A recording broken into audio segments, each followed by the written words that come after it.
Namaskar. Hello and welcome to PGurus channel. I'm your host Sree Iyer. Joining me today is Gen Ravi Shankar as we take a look at what is happening in Bangladesh vis-a-vis India. A lot of developments to share with you. Let's welcome Gen Ravi Shankar. Gen Ravi Shankar, Namaskar and welcome to PGurus channel. How are you, sir? Namaskar. Thanks a lot. We are back again after 2 days, like we said earlier.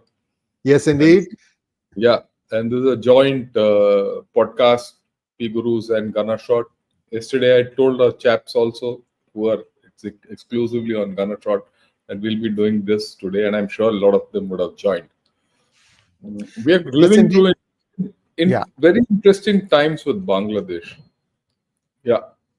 Sorry. General Ravi Shankar, watching what is happening between India and Bangladesh is like watching a sumo match.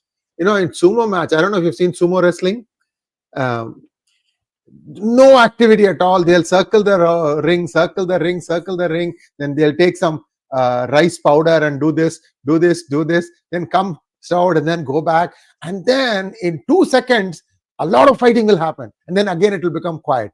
So I'm wondering if something like that is what is happening now. So please entertain us or please tell us what is going on. There is a new entity called Arakan Army that appears to be doing something along the border of Bangladesh.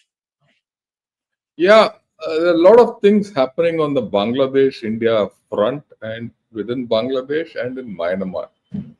But, and you know, there are a lot of fury, a lot of sound, a lot of smoke, but there's no explosion so far. Will it come ahead? We'll see. But, you know, having been through this whole story, I saw one interesting comment by a guy called Yap. I want that up first before I talk of Bangladesh. This general is another Gandhi. When you have this kind of general, there's no difference with army or without army. This Yap is a moron. Okay, only morons can think like this. So those of you who are morons can think like this. And for your information, I respect Gandhi. If you buffoons don't know, he brought, independence for this nation. Okay, 100 years back, which you guys don't know. Okay, so you can comment here like idiots. That's the first thing. I'm very angry with such comments coming up. Okay, and I have fought for this nation. Please understand. I have fought on the borders. I've spent time on all kinds of borders and all kinds of conditions. So if some of you buffoons think that I'm a Gandhi, I'm not. I'm an army man, but I respect Gandhi. Let's start from that. Okay. Having said that, I hope you don't mind Sree Iyerji because I'm a bit harsh on such. No. See, this is a democratic country, sir. Free speech is absolute. You can say what you want, sir. We are spending so much time preparing for this, and yes. Yeah, I can also talk nonsense. If I get into my army language, you chaps will have to, cover your face with shame. I can make you blush. So let's not get into that. One has gone past all this. One has lived life. Okay. So let's be very clear. And the government of India and the President of India are not fools who have thrice decorated me.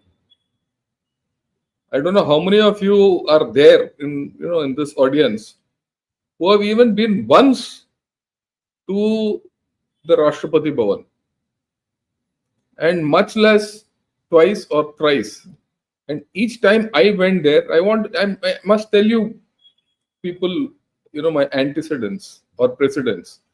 Each time I went there, I was invited and the president hung a medal on my chest.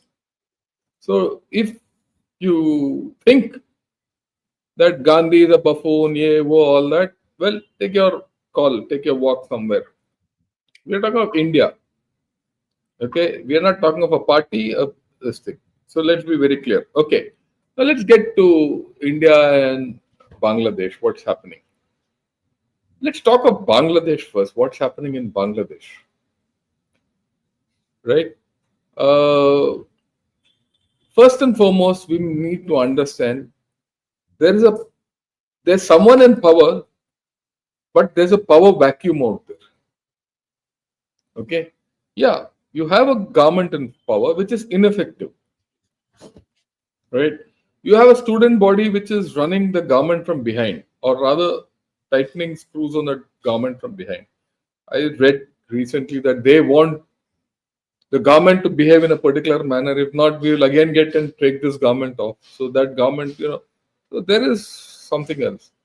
You have a case where a major party called Awami League has been sidelined completely. And this is a party which over the past 15 years has won elections. People have voted for them. I mean, today people might say it all about Sheikh Hasina and all. That is their internal thing. But I'm giving you facts. The fact is that has been sidelined. And the result is that Bangladesh is a one-party state with along with Jamaat, a radical one-party state. That's where it is heading. That's where it seems to be going. Someone wants reforms and then elections, then another lot wants elections and then reforms. Their constitution they have already crossed, whatever this is. So the constitution holds no value.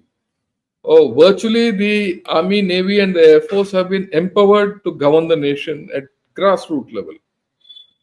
And they're disciplining the nation normal, which police people do.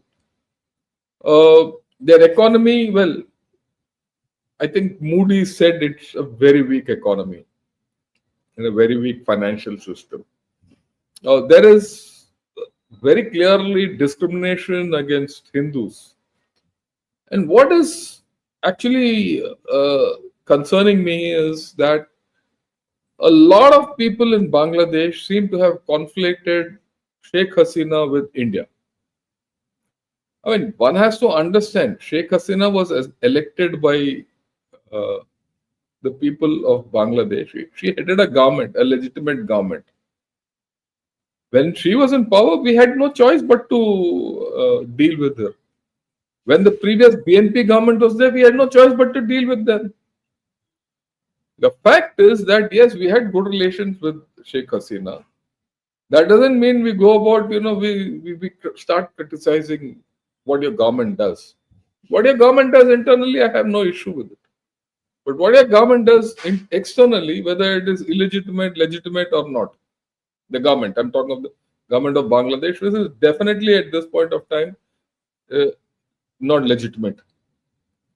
Because it has been hoisted into power, through the street. And the street has crossed the constitutional thing. So there's a government which is not illegal almost, it's illegal.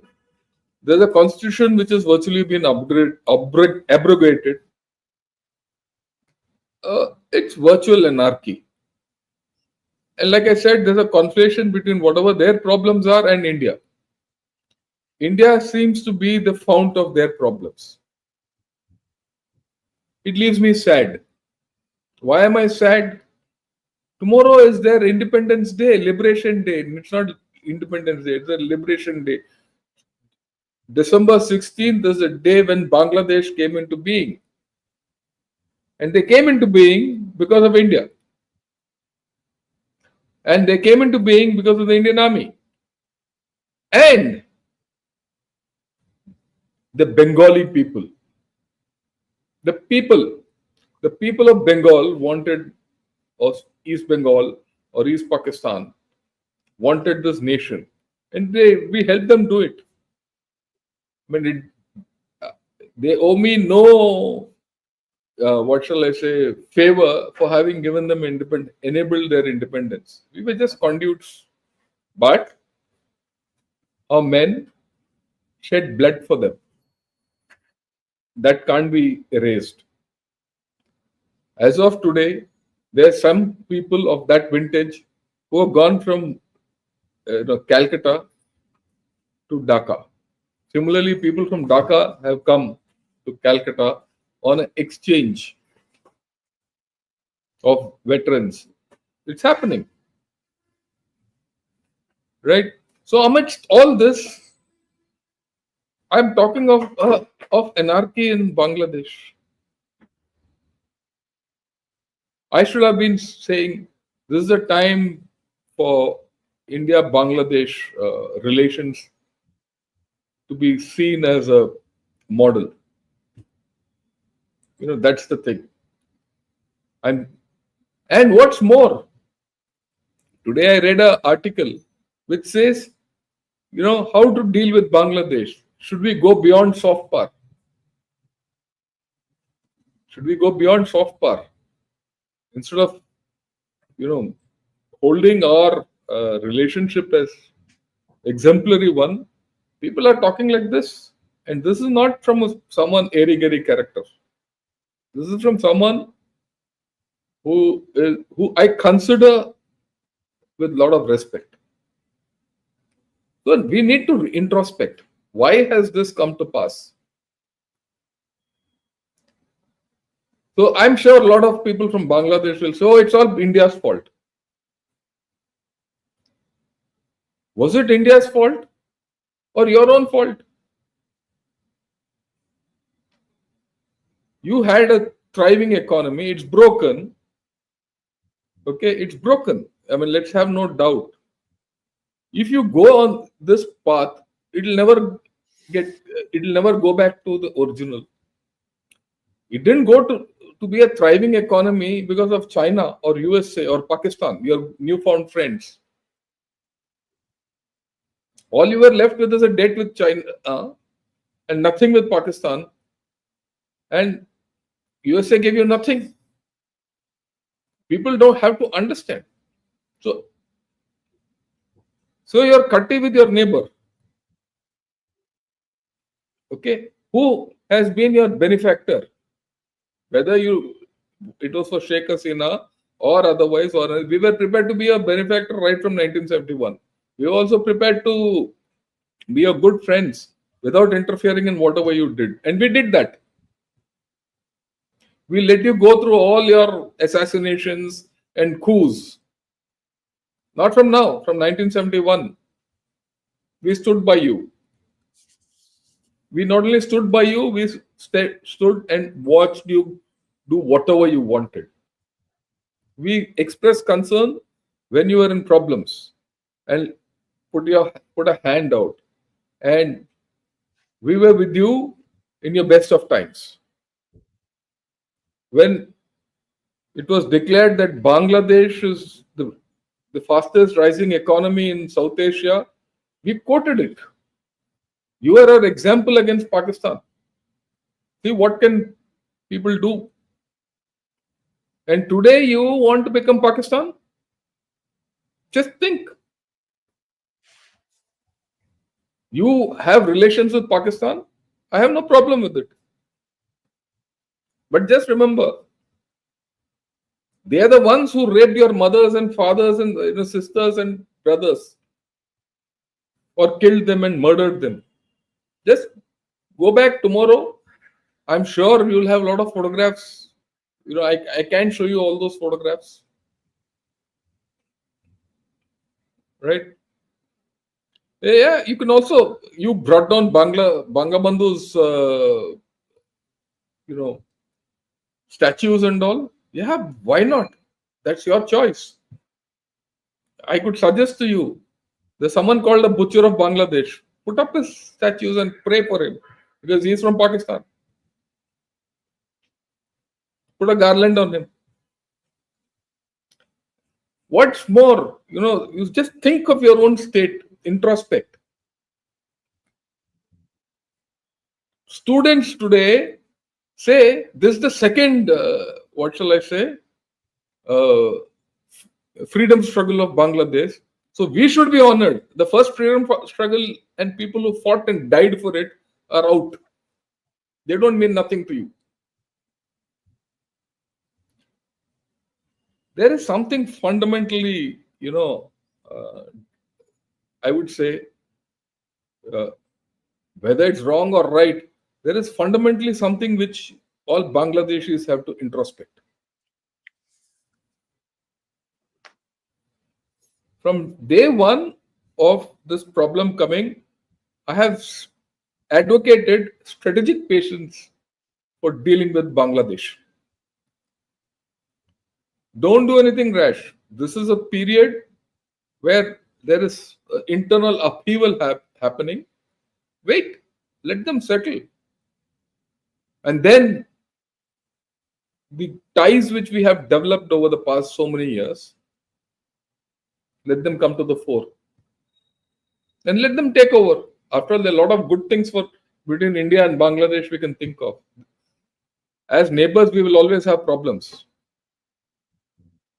Right? But none of the problems were too much, which we couldn't handle. And we handled a lot of problems together. So there is something which we really need to introspect. Okay, let's look at the relationship. Our foreign secretary came, spoke with all of you at the right level. What comes out of this whole story?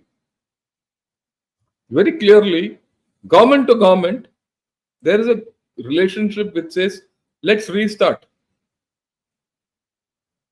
Our government has conveyed very clearly that, look, there are problems of minorities, there are religious sentiments, everything. We're not hidden punches.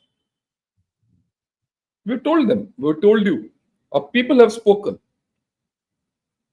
Just like you have spoken and you are quite voluble, so have people in India, they have spoken. You have to listen to what Indians speak. If you expect us to hear what you speak, it is a two-way affair. It's a dialogue, not a monologue, and it can't be in Bengali alone. Okay? Oh, your Bengali neighbors who are in Calcutta, right, want something like a UN overseer of your country. I mean, is that what you want? Is that the emotion you evoke in your Bengali neighbors next door in India? You have to decide where your country is going.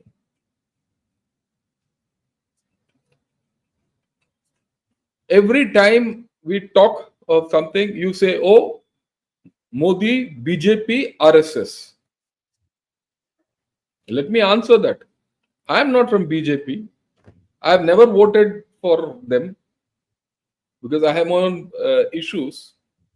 Okay, I am not from RSS, but they run my government.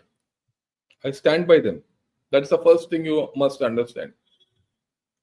Under them, India has fared well in the Committee of Nations.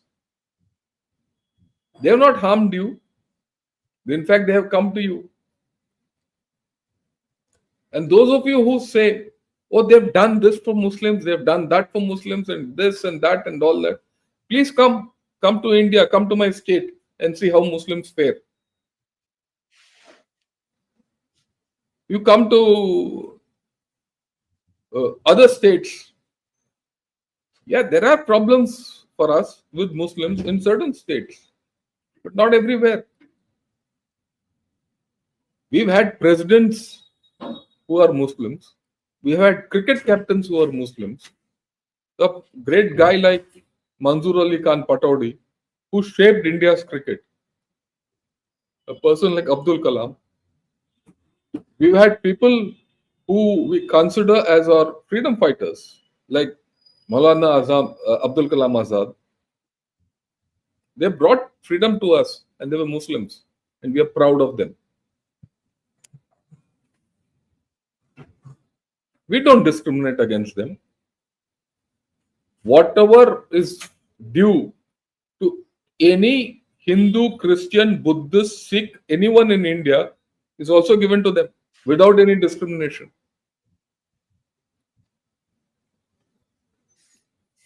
If you're looking at certain riots, certain incidents happen, yes, they happen in India. They've always happened in India from 1947. Communal rights have been a feature of India, and we live with it. But believe you me, from my birth to now, I'm 68 years plus old. This problem is only reducing as our Muslims prosper. The population of Muslims in India has not gone down. It has gone up. The population of Hindus in Bangladesh has gone down. Why? Isn't that a legitimate question to ask? Not me, yourselves. Historic. And the focus now, you had a second revolution for what? To sort out your minorities or sort out yourselves?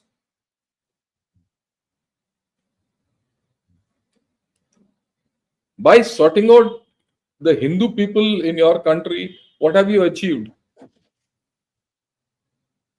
Yeah, it's okay. We'll talk of all this. I could have made a presentation today, but I'm not going to make a presentation because I'm talking on a different level today. For those of you who've seen me speak. So, by targeting Hindus, you're not going to get anything. On the other hand, you're going to spoil your relations with India, which is your only neighbor. You don't have any other neighbor except Myanmar in the Chittagong Hill tracts. Your rosy roti, everything. Yeah, you want water, you have to deal with India.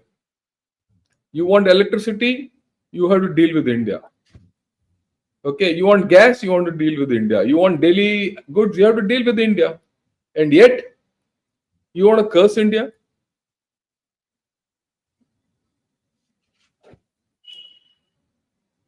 We've given you a lot of, we have not exploited you. The people who are exploited you are Chinese, US guys. They did whatever they did in your country and they're not there anywhere to be seen. And last time we spoke, Mr. Sree Iyer said, there's one chap called 𝗏𝗏, Peter 𝗏𝗏, was their ambassador in your country. The day he left, moment your revolution happened, he ran away, resigned, came back as the CEO of an energy company to make money out of you. You talk of Adani, no problems. I have no respect for Adani. I'm telling you. I have my own issues with him. But then, he's giving you electricity. Okay. You don't like him, don't throw him out. You think he's dependent on you? He'll find electricity. India is anyway wants more power. We'll take it from him. We'll look after himself. You find alternate sources of power. Carry on. You find alternate sources of power. You find alternate sources of CNG. You find alternate sources of your basic things for your textile industry. Find alternate sources for everything. Do it on your own. I dare you. So, I think Bangladesh has to rethink its strategy. I still feel that if Bangladesh wants to prosper, it needs India. If India needs to prosper, it needs Bangladesh. Okay? Sometime back, I did a program with Sree Iyer on this concept of Hindu Desh. Why did I do it? A lot of people in India who are as foolish as some of you there say, we need Hindu Desh, all that. We did it so that it can't be done. Let people know we are talking nonsense. The best Bangladesh is one where Hindus and Muslims live well, help each other for growth.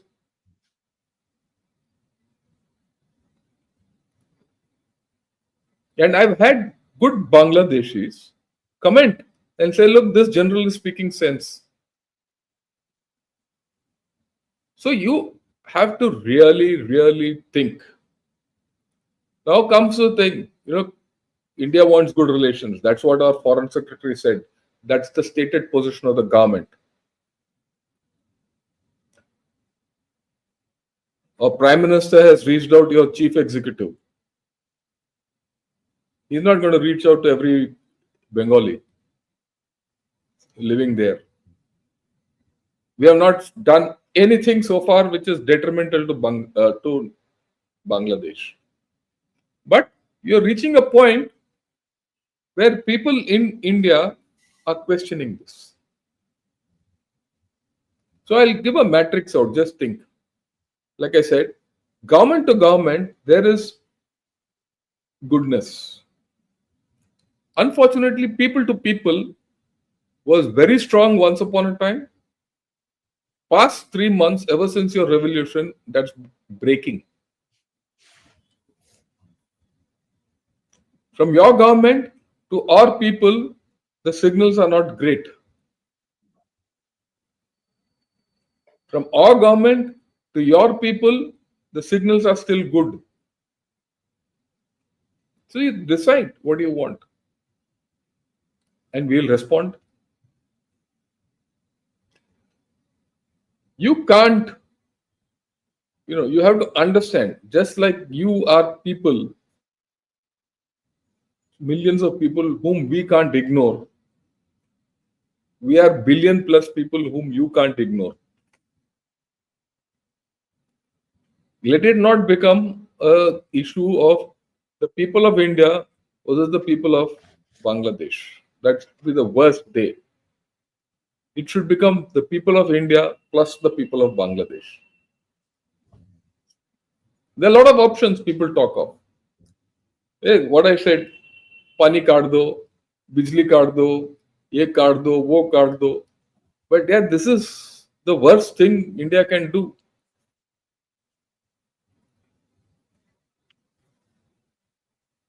Would you really like that to happen? At some point of time, if this continues in this manner, the way the trajectory is going, the government of India will have no choice but to respond to the people of India. Because the government of India serves the people of India and its sustenance depends on the votes we put. They are not hanging, they're not masters or the colonial masters. And if enough people in India say, look, this is something which we have to do, they'll be forced to do it. I don't think we should go there at all.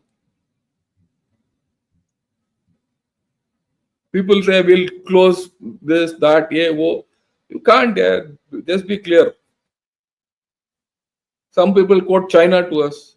Please understand, I would like to tell everyone, because don't stop using China as an alternative to India. Same China, 2020, they came to Eastern Ladakh. We waited, we kicked them. 4 years later, they have gone back. And I'm going to do a program 2-3 days later, how we are sorting out China. And we'll sort out China. They went back.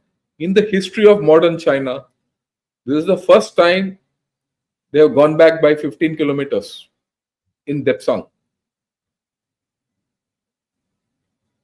The second time they went back was in 2020, when the first, ice was broken. They went back 9 kilometers. Before that, they went back at Doklam. We know how to handle China militarily. They can have all their missiles and all that. We exactly know where China is. Even USA couldn't do this. USA allowed China to occupy South China Sea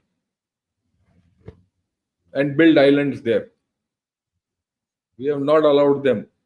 In our case, they have had to break their own bricks, their embank, their bunkers, all their shelters, everything, and go back. You don't believe it? Go and ask Maxar. They will give you photos of this.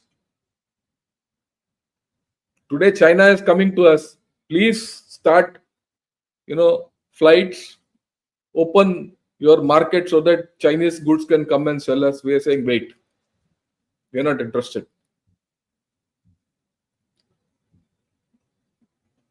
We know how to sort out China. And we also know how to sort out Pakistan. If you don't know how to sort out Pakistan, look at yourselves. Because we broke Pakistan then. If we have to break Pakistan again, we will. Don't think, that India can't do certain things. India can do and will do if needed. Okay. Today, the discourse in the world, in fact, there's an article in Foreign Affairs which says, no, before India becomes too strong, we'll start containing it by USA. USA can't contain us because India can't contain itself. The way you people are doing your self-containment, it will not happen in India. India has grown through problems and will continue to grow. We'll take you along if you are with us. I have no doubts about it. It doesn't matter because the people of India want to grow. And for us, growth, development, everything is the most important thing. And everything under that, we will settle. We have our problems with our Muslim brothers, we'll sort it out. We have issues with our Sikh brothers, we'll sort it out. In a country like ours, we will have problems. But we'll go through those problems. We've had worse cases than what you're this thing. But just think, from 1947 to now, we've had complete peaceful transfer of power. Not a single day in my uniform did I think I should be taking over this government. But look at yourselves. You shot your own Bangla Bandhu who got you freedom. If that man had not stood against Pakistanis at that point of time in 1970-71, you wouldn't have got this freedom. And today you finished this murti off. After that, the number of people who are heads of state, you have finished off coup, ye, wo, is your headache here. Have a look at it. That's your history. It's a troubled history. That is not my headache. It is not my fault. We've always been advocating for you people to be nice.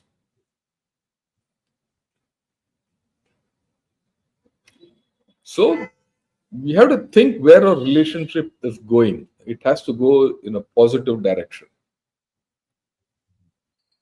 Positive for Bangladesh, positive for India. If there is any unbun between the two of us, who will suffer? You think India will suffer? It won't. Whether you suffer or not, you take a call. But I'll give you a simile. Canada. What does Canada say? Canada says living with USA is like living with a bear.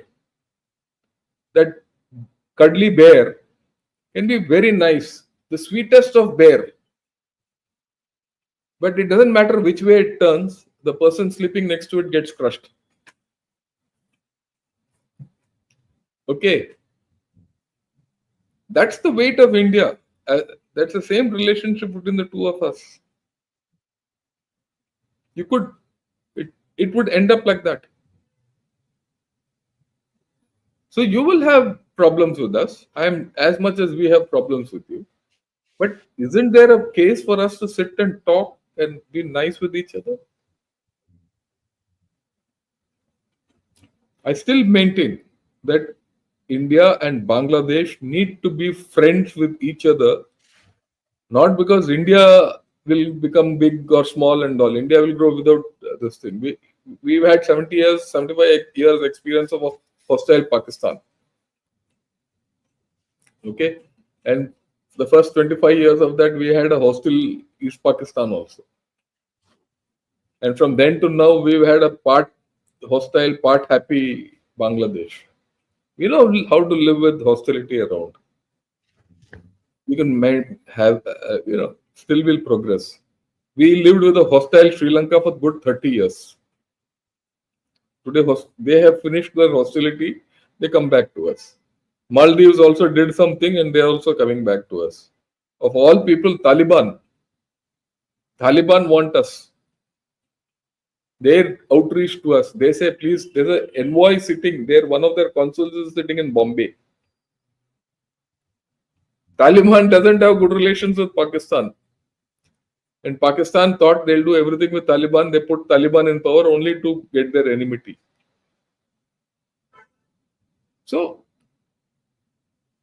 I think Bangladesh has to sit, the people of Bangladesh, Professor Yunus, after all, someone gave him a Nobel Prize for something. It's time to make him to make that Nobel Prize count. It's time for his advisor to advise Bangladesh and the people of Bangladesh to change your thinking and do some introspection. Bangladesh has to be one of India's best friends. That's the way I've looked at it ever since, I remember, ever since the day Bangladesh came into being. I was a school kid when this happened. And in fact, that's what prompted me to go to join army. We could rattle out every, person, including Colonel Usmani, who did so well to get you freedom, who liberated you. So that's what I feel. In fact, I feel sad.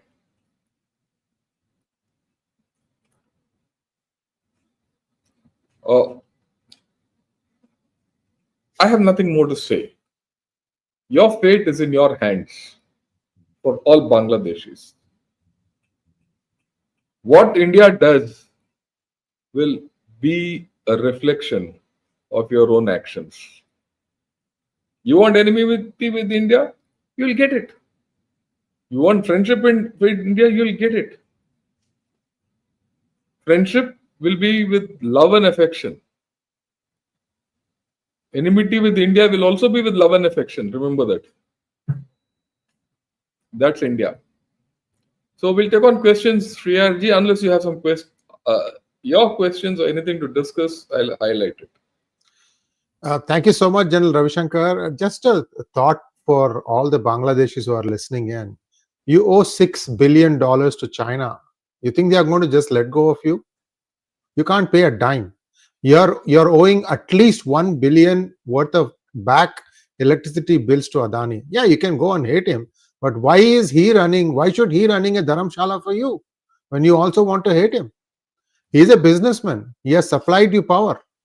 He needs to be paid. Where are you going to get the money for all these things? Another thing about what General Ravi Shankar said about Sri Lanka. At one point, 2-3 years ago, Sri Lanka had plumbed the depths. They kept changing their president to no avail because they had completely run their economy into the ground. Somebody told them that you should do organic farming, and they were importing a ship full of dung from China, and then they found that there was something wrong with it, that stink thing had to go back. And China got mad. They've given away their Hambantota port for a 99-year lease. Things went so bad that India is now guaranteeing IMF loan to Sri Lanka. In other words, it's a backstop. India has actually gone beyond and above what a good neighbor needs to do. General Ravi Shankar, I don't know if you remember this or not, India gave away 100,000 pressure cookers. That means you don't have money to even buy some simple necessities in life.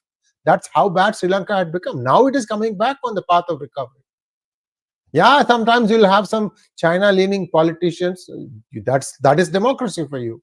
It's you get what you deserve. If you can't think through all these things, in fact, Sri Lanka is a very literate nation. So I remember General Ravi Shankar. Sri Lankans used to always, look at Indians, especially when you come to US as a campus as a student, right? Suddenly you face this reality of the smaller nations around you, poking fun at you. I mean, the 80s India wasn't exactly, modern, but in the last 15, 20 years, every time I go to India, viewers, 3 months, 6 months, I see a lot of changes. Things are becoming better. What used to take 1 hour takes half an hour now. You can do 3 or 4 things in a day. That was my biggest thing in India. I cannot start and finish 3 things in a day in India. Now you can. And let me also put it across. Now that you said this, 2008, I went to USA. I was a brigadier those days. Did a course in the Naval Postgraduate School in Monterey. There were 2 Bangladeshi officers with me. And we interacted quite a bit. I really liked them. In fact, I've also taught Bangladeshi officers, military officers, when I was a captain. There was soon after the Liberation War. I liked these officers. And in the course, there were people from about 40 odd countries. In the course, there was a professor. At some point of time, she said, "Look, I want to hear your views." I mean, she asked me on certain issues concerning this area. I said, "Why are you keeping asking me? Why don't you ask others?" There was, in fact, a Pakistani also. When do you ask everyone's views? Because they also constitute the area where I come from, the Indian subcontinent. I refuse to call it as South Asia. The Indian subcontinent. The Pakistani chap refused to look into her face. He looked away because he was not prepared to answer it. One of the happiest times was that Bangladeshi officer, who was by then a Major General. He was the military secretary of Bangladesh when I did that course. He was senior to me. I thought he will speak. He said, "No. Brigadier, you speak. You speak." Because he didn't respect me for my rank or my intellect or anything. He respected me because I represented a country. And when I finished, he added a few more issues. Okay, so I have a lot of respect for this. There has to be mutual respect. You can't keep, keep cursing in Indians. You can't keep ill-treating Hindus. And then say, no one has complained. Like someone said, "Oh, the internet is up in Bangladesh. No one has complained anything in Facebook or wall." You think a chap is a fool to complain in the Facebook? If he puts his name tomorrow, you will wipe him out. There is fear. It is palpable. Okay. So I will leave it at that. Yeah, Shreyaji, you're all yours. Sorry, I interrupted. Lot of questions today, General Ravi Shankar, and some. I have a lot of time. Yes. I have a lot of time. Even if you have to spend another 1 hour on this, I'm prepared to answer. And anyone from Bangladesh who's asked, I would request you to please put it up. Even if it is offensive, I'll answer it. Yeah, let's take the questions now. Chandrasekhar wants to know, Myanmar rebels have started taking over parts of Bangladesh now. Some parts of Bangladesh in Teknaf area are taken over by Myanmar rebels. Bangladesh army sounds as alert. Please comment. That's, that's the tribal area, that's the jungle area, part of that Arakan Yoma ranges. So that will happen a little bit. That's between Bangladesh and Myanmar. Let them sort it out. I don't think it has a major effect on anything else. In any case, hey, wait. There's an important point here. That Arakan army, incidentally, is funded by China. Yes. So if you lose you have problems in Bangladesh, in the Chattogram area, and the Chattogram hill tracks, please credit it to China. You should know where your trouble is coming from. Yeah, carry on. Sir, I had put out a monologue yesterday or something like that. Is your enemy's enemy your friend, or is your enemy's enemy not your enemy? Basically, it's talking about the same thing, about China behind Arakan army. So, Sanjay PR wants to know, General Ravi Shankar sir, today's morning talk on harsh climate change in Tibet was outstanding. Nature in Shambhala doesn't accept any human intervention. Thanks a lot. Thanks a lot. Yeah, I would suggest everyone have a look at it. I did a lot of research for that, to compile that. It's called Geopolitics of Climate Change in Tibet. I put it out today morning. Have a look at it. Vishnu Gopi wants to know, General sir, your views on battle readiness of Bangladeshi armed forces. Yeah, why should they be even battle ready? It's not going to happen. It's not necessary. But look, as a nation, they want an army. So be it. That's okay. We're not going to fight with them to assess whether they're battle ready or not. Let me assure you, Indian army is not interested in fighting Bangladesh. Next one, please. Santa wants to know, will India liberate Bangladesh or any plans to merge into India? We are very happy to leave Bangladesh as it is. There are no plans to merge into India. We don't want them. Look, as much as they don't like it, I don't want any Bangladeshi in India. I don't want any Indian to enter and go into Bangladesh illegally also. Legally to chhod do. We don't want to go in war also. There's no intent. Wo hoga bhi nahi. You see, you have to understand, Bangladesh is, if you encircle Bangladesh and leave it, it's a pressure cooker thereafter. They can do what they want. They can be what they want there. I have no issue. Next one, please. This fellow is from China. This fellow is from China, your boy. Whenever your boy. Yeah. How powerful is Dhaka's defense system? Oh, it's better than China's defense system, incidentally. Much better than China's defense system. Yeah.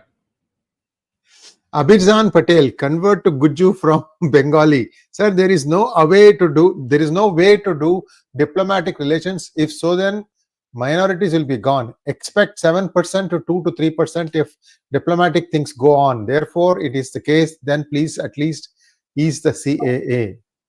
This is prescriptive. Okay, what you're saying, Patelji. So let the government do it. Let the government sure knows what to do about all this. So in Bangladesh, every Hindu is considered Indian. They see it as spite. In front of you, they will talk of brotherhood. In real life, only religious brotherhood. Possible. Look, if they don't change their mindset, they're gone. Yeah, anyway. Look, the Muslims in Bangladesh have to understand, you can exterminate Hindus fully. After that, what? After that, what? Your only link to a Hindu country is gone. And if this continues, all the Hindus here will not like you. And then what? Where are you going? Every Bangladeshi, including Professor Yunus, has to think where they are going. In fact, the heading of this should not have been, what next in India-Bangladesh relationship. It should have been, what next for Bangladesh by Bangladeshis.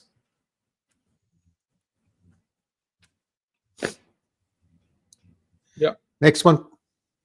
Jaipuri Shankaracharya, sir, Muslim community doesn't even consider Abdul Kalam and KK Muhammad Ram Mandir inspection as Muslims. Yeah, that's okay. That's their choice. But they are. You can't wish it away. Shrithik Kothari wants to know, sir, is there any sound logic behind the needless aggression of Bangladesh? Bayraktars attacking Hindus, BJP being hostile, Are they overcompensating for something? Why alienate ally like India? Look, the element which is now coming up is the lumpen element in Bangladesh. Okay, and the radicalized people are getting an upper hand and a free hand. Okay, and you have to also understand that this is in their blood, incidentally. That's this two-nation theory which we talk of, and a separate homeland for Muslims not being part of India and all, didn't start in West Pakistan. It started here. You must understand when this discourse, when a Bangladeshi or the erstwhile East Pakistani and the West Pakistanis speak in their history. Today, there's a lot of introspection in Pakistan. Why are we here? Everything. And why did Bangladesh go away from us and all? They say that, look, the people who created Pakistan are not people from West Pakistan. They were the people from East Pakistan. So they have... Bangladesh has not got over its own problems. And part of the problem we're having with Bangladesh refers to their own, history and their psyche. And they're a big majority. And remember, for 25 years of their existence, they were part of Pakistan. And for the 50 years of their existence, 50 years plus of their 53 years of their existence as Bangladesh, has been tumultuous. And they've not been able to recognize when a good thing was going for them. Okay, Sheikh Hasina was useless, throw her out. She was autocratic, throw her out. But approach post-Hasina period with sanity. That's the point. Why? The fact is this, why are they alienating Hindus? I don't know. They have to answer this question themselves. It's not the right way to go. Yeah. Why wants to know, General Sir, please comment on. Thank you, why. No, I'll not answer this question. You might like to, return this money for him, because this is not a thing which is firstly to do with the India-Bangladesh relationship. And you can ask Google to return this 200 rupees to him. And this is something which is beyond our pay grade to discuss this. Jayasuriya S wants to know, is there a chance of Bangladesh and India having friendly relations again? Yeah, Jayasuriya, yes. I am very hopeful of it. I'm very hopeful of it. I do hope the saner people in Bangladesh, and there are a lot of sane people, have the courage to come out and speak for their own nation. And sooner or later they will. If things go like this, there'll be a third revolution in Bangladesh. So it has to happen, Yeah. Damien Dihon wants to know, Bangladesh needs to focus on Bangladesh's interest, not on Indian interests. Yeah, I agree with you completely. There's no doubt about it. Ahmadi Ghulam Nawab Qadiani, Bangladesh is backstabbed as Pakistanis are now they backstabbed India.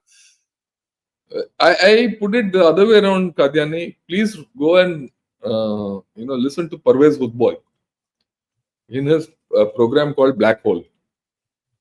Okay, I listen to him very seriously because he talks a lot of interesting things. As per him, Pakistan's backstabbed East Pakistan.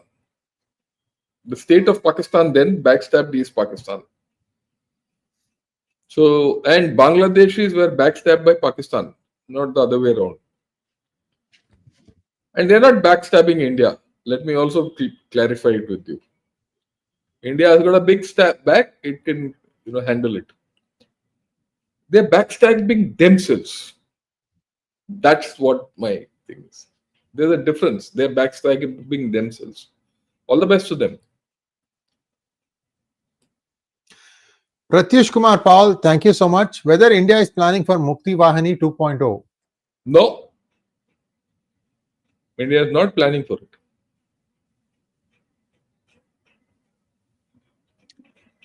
Thank you, Peter Ramkishan, for your super Thank sticker. you. Thanks a lot.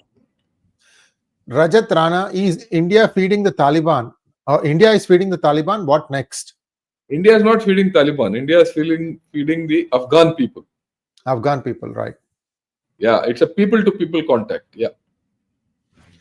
Subramanian Vishwanathan wants to know, General RS, how the formation of Christian state in the Northeast will impact India. I think US is itching for it. It will not happen. Look, let's not talk of things which can't happen. It's if you expend your energy thinking of these nonsensical ideas, we're wasting time. Let's think of something more constructive. It will not happen anyway. India is too strong for it.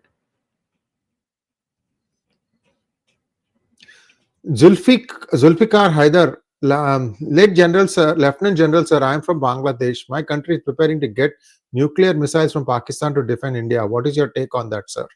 Yeah, from Pakistan to defend India or defend against India? I don't know either. But the fact is, be rest assured, Pakistan will not give you nuclear weapons. Okay? Don't live in a fool's world. This is what is going to kill you. अभी आप रोटी कपड़ा और मकान के ऊपर ध्यान दो, आपको न्यूक्लियर मिसाइल की जरूरत नहीं है. आप न्यूक्लियर मिसाइल के साथ अपने आप को मार सकते हो. Yeah.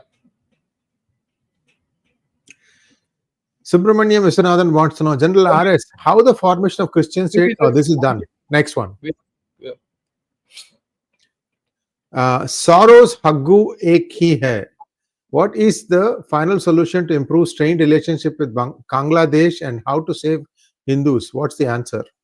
Yeah, this is a very genuine question. I can see certain emotions coming out in this, and I think this is gripping the government of India well, and our foreign secretary has gone and spoken there. There's a process which is on. We need to be patient enough for that to fructify. I see some, straws in the wind, but it's still straws in the wind. We'll have to wait. Maybe another 10, 15, 20 days, certain things might work out. And the foreign secretary has gone and spoken Turkey out there. I'm sure. Okay. And people who dare, see, at the end of the day, the Bangladeshis are not fools. They're some of the most intelligent people I've come across. And at the government level, they're pretty good. Let me assure you, they're very good. The bureaucracy is very good. I'm sure they would have understood it. I'm sure their chief of army staff would have understood it. So they'll change course. That's the hope.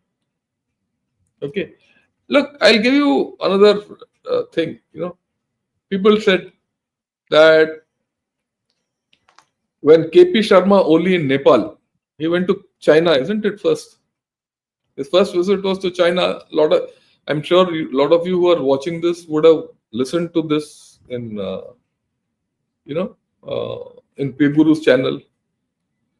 वो तो वहां चला गया, ये वो Nepal is running away from China and all that. I hope you people know today or yesterday. Yeah, yesterday. Yesterday, the chief of army Nepal, he was in India. Why? He's been made an honorary general of the Indian Army in the 𝗪𝗡𝗏 Bhavan. And yesterday, he was in Pune. With the army people, visiting the defense establishments there. So our relationship with them is good. So when many people think, oh, wo ho gaya to ye nahi ho raha. No, everyone knows the power of India. And India's power is for its neighbors. We want to be part because, we will grow together. And that's what Bangladesh has to think. Yeah. Chirantan Saha wants to know, sir, in one of your sessions, I asked you if Syria will fail. You said yes, and then Syria fell within a week. I have the same question again, but this time regarding Myanmar and how Arakan in Bangladesh border affects India. Look, Myanmar, what's going on is a drug war, and it's sharing of booty. None of the rebel groups have the capability to overturn the government. The government has never had the capability to overturn the rebel groups. They're just now 2 years. Some of their wars have gone to 4 or 5 years. At the end of the day, they'll come to an agreement because it's booty sharing. Okay, it'll happen. Arakan army has been funded a lot by the Chinese, even equipped by the Chinese from the vast state. Right. Now, there will be a problem between Myanmar and Bangladesh that they have to sort out. It will not affect India because Arakan army behaves well with India. They are also very clear what lines to cross or not cross. So it's this question should go to the Bangladesh defense minister or defense advisor and the chief. Let them sort it out. We have no issue with it. Vidya Jayaraman wants to know what exactly was US role in this. I'm unclear. US role, they did the entire toppling. The whole story starts with US. Look, I'll not put it that it was a complete US role, but the trigger points for all this also lied to some extent with the Bangladesh government and Sheikh Hasina. Maybe if she had listened to the US at that point of time to do certain course corrections, this problem wouldn't have happened. I'm not going to back Sheikh Hasina for whatever she did blindly. US did what it had to do. If you look at all the color revolutions which have gone right from the start go back to the Maidan revolution of 2014 in Ukraine. You go to the Arab Spring. The pattern is the same. What happened in Bangladesh? I think we did a program on this, didn't we? Yeah. Back. The pattern. I showed all the revolutions. So US is responsible for whatever has happened. Okay. And I thought before that, a lot of things were settled. And overnight it erupted. Why it erupted, all that we'll not go into it. So US had a big role in fomenting this. It is not something which happened overnight. It happened over a period of time. General Ravi Shankar, let me ask you a question, a little tongue-in-cheek. Now that the US has its government, why has it not taken over St. Martin's Island? No, it can't happen. It was a fool's errand, all that. To think that US can go and sit in St. Martin's Island and India will keep quiet is foolish. India would have never allowed that to happen. And if you think US would have survived in St. Martin's Island without Indian support, that's also irrelevant. I mean, it's building castles in the air. St. Martin's Island is a small island in the middle of nowhere. You will go and get what do you put there? Some aircraft, and one ship has to go around. For that, they need Indian support for logistics. If India doesn't support it, no one can stay in St. Martin's Island. Do you think Chinese are fools not to take that island over? Yeah, people don't understand India's power, military power. Yeah. I'm not joking. I'm not joking. No, I understand, sir. I understand. Jack in and see, the thing is, doesn't matter what rhetoric is. You have to see the action on the ground. And if that is not happening, there's a reason for that, right? Jack in and out of the box. A long time since I heard from you, Jack. Maybe at present, Sheikh Hasina should shift to another country. If Yunus wants SAARC, why doesn't he build another structure out without India? Okay, look, as far as Sheikh Hasina to shift to another country and all that, If she wants a ship, she can go. India has not stopped her. But India will not let her down also. One. Number two, if Bangladesh wants her back, follow the due process of law. There's a law for extradition. And look at it the other way around. For many years, Bangladesh kept insurgents, violent insurgents, and they gave them shelter in Bangladesh. We went and requested them. They didn't give them back. Isn't it? Not a single chap was given back. All those guys were pushed out of Bangladesh, back to India, and virtually handed over back to us by Sheikh Hasina. We were only interested in her for that. So now if she is in problem, why will we not stand beside her? Loyalty bhi to kuch hai na yaar. This very BNP and Jamaat gave shelter to terrorists in Bangladesh. So why should I? One. Number two, the due process of law.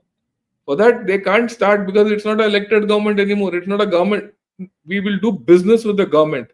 But is it a recognized government? Is it an elected government? There are laws, there are international conventions.